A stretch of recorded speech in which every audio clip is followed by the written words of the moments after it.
Ini kisah para pejabat yang merendahkan dirinya, yang menghamba harta benda dan menjadikan negara dan rakyat sebagai sapi perah belaka. Saat kita semua menahan diri untuk melakukan ini dan itu, beberapa politikus dan pejabat kita malah tetap bernafsu untuk nodong sana-sini, ngutil sana-sini.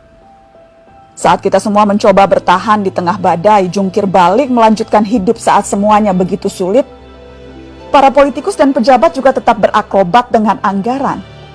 Entah berapa ratus ribu orang yang sudah di PHK, yang usahanya bangkrut, yang penghasilannya merosot.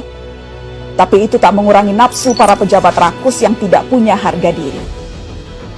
Menteri Kelautan dan Perikanan bersama beberapa staf khusus dan pejabat kementerian meminta cashback dari setiap benih lobster yang diekspor. Mereka memakai uangnya untuk berbelanja barang-barang mewah persis ketika kebanyakan dari kita sedang mati-matian bertahan memenuhi kebutuhan-kebutuhan pokok. Saat banyak orang kelimpungan mencari ruangan perawatan karena kamar-kamar rumah sakit sudah sesak dengan pasien COVID, Wali Kota Cimahi malah memperjualbelikan izin pembangunan rumah sakit. Dan yang lebih gila lagi, para pejabat Kementerian Sosial berikut dengan menterinya sekaligus malah menodong para vendor dengan uang cashback. Mereka meminta Rp10.000 dari setiap paket bantuan sosial. Paket senilai Rp300.000 untuk meringankan beban hidup rakyat.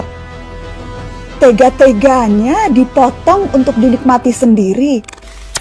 Dan itu dilakukan oleh mereka yang disumpah untuk membantu rakyat bisa bernapas lebih mudah di tengah himpitan hidup. Inilah arti kebejatan yang sesungguhnya. Ampun ya Allah.